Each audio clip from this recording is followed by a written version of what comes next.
एक बार की बात है, एक घने जंगल में, जहां हरियाली और शांति का साम्राज्य था।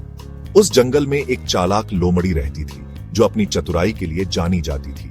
उसी जंगल में एक सुंदर सारस भी रहता था, जो अपनी लंबी गर्दन और सफेद पंखों के लिए मशहूर था।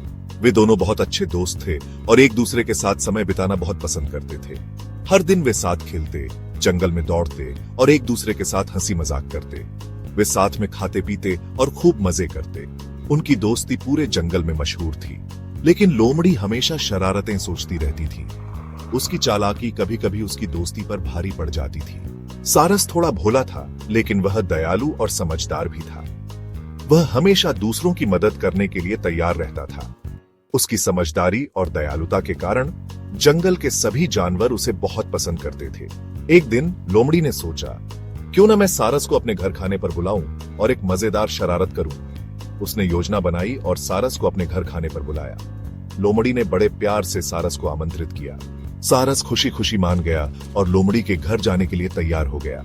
उसे नहीं पता था कि लोमड़ी के मन में कुछ और ही चल रहा था। अगले दिन सारस सजे धजे लोमड़ी के घर पहुंचा।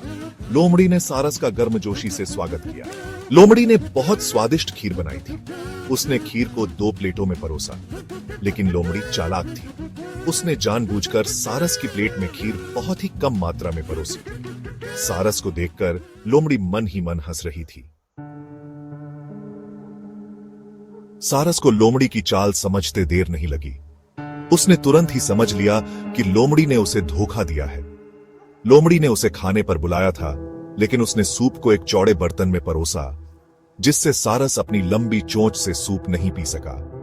सारस को यह बात बहुत बुरी लगी, लेकिन उसने अपनी भावनाओं को काबू में रखा। उसे बहुत बुरा लगा कि लोमड़ी ने उसके साथ ऐसा किया। वह सोचने लगा कि कैसे वह लोमड़ी को उसकी इस चाल का जवाब दे सकता है। लेकिन उसने तुरंत कोई प्रतिक्रिया नहीं दी और शांत बना रहा। लेकिन सारस ने धीरज रखा और कुछ नहीं कहा। उसने सोचा कि जल्दबाजी में कोई कदम उठाना सही नहीं होगा। उसने धैर्य से काम लिया और एक योजना बनाई। उसने लोमड़ी को धन्यवाद दिया और कहा, तुम्हारा बहुत बहुत धन्यवाद लोमड़ी बहन। तुमने तो मेरा बहुत अच्छे से ख्याल रखा। तुमने तो मेरा बहुत अच्छे से ख्याल रखा और मुझे बहुत अच्छा लगा। अब तुम मेरे घर चलो, मैं तुम्हें कल दावत दूंगा। अब तुम मेरे घर चलो, मैं तुम्हें कल दावत दूंगा। सारस ने लोमड़ी को अपने घर आने का निमंत्रण दिया। मैं तुम्हें कल दावत दूंगा। लोमड़ी ने सोचा कि सारस उसकी चाल नहीं समझ पाया है और वह बहुत खुश हुई। लोमड़ी सारस की बात सुनकर बहुत खुश हुई। उसे लगा कि सारस उसकी चाल नहीं समझ पाया है और वह आसानी से उसे बेवकूफ बना सकती है। उसे लगा कि सारस उसकी चाल नहीं समझ पाया है।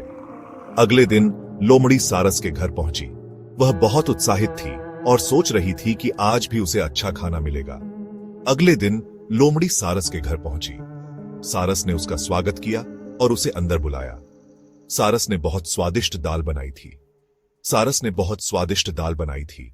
लोमड़ी को देखकर सारस ने मुस्कुराते हुए कहा, लोमड़ी बहन, आज मैंने तुम्हारे लिए खास दाल बनाई है। लेकिन सारस ने दाल को एक लंबी गर्दन वाले मटके में परोसा।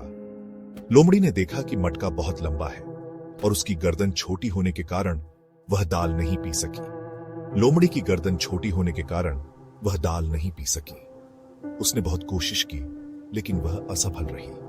सारस ने मुस्कुराते हुए देखा और सोचा कि अब लोमड़ी को उसकी चाल का सही जवाब मिल गया है। लोमड़ी को अपनी गलती का एहसास हुआ। उसे समझ आया कि सारस ने उसे कैसा महसूस कराया था। मुझे माफ कर दो सारस, मैंने तुम्हारे साथ बहुत बुरा किया। लोमड़ी ने सारस से माफी मांगी। कोई बात नहीं लोमड़ी, हम सबसे गलतियां हो जाती हैं। सारस ने लोमड़ी को माफ कर दिया। लोमड़ी और सारस ने एक दूसरे से बहुत कुछ सीखा। उनकी दोस्ती ने उन्हें एक दूसरे की गलतियों को समझने और सुधारने का मौका दिया। वे दोनों अलग अलग स्वभाव के थे, लेकिन उनकी दोस्ती ने उन्हें एक दूसरे के करीब ला दिया। लोमड़ी ने सीखा कि उसे दूसरों के साथ बुरा व्यवहार नहीं करना चाहिए। उसने महसूस किया कि उसकी हरकतों से दूसरों को दुख पहुंच सकता है। यह समझ उसे सारस के साथ बिताए समय से मिली। सच्ची दोस्ती में माफी बहुत जरूरी होती है।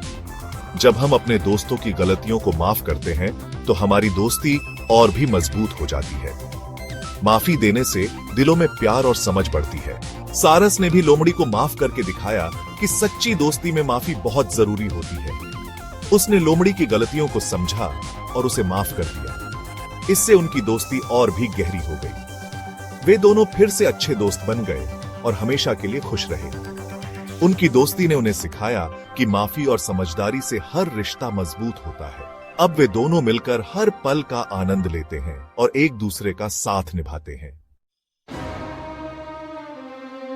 इस कहानी से हमें यह सीख मिलती है कि हमें हमेशा दूसरों के साथ वैसा ही व्यवहार करना चाहिए जैसा हम अपने साथ चाहते हैं। अगर हम दूसरों के साथ बुरा व्यवहार करेंगे तो हमें भी बुरा लगेगा।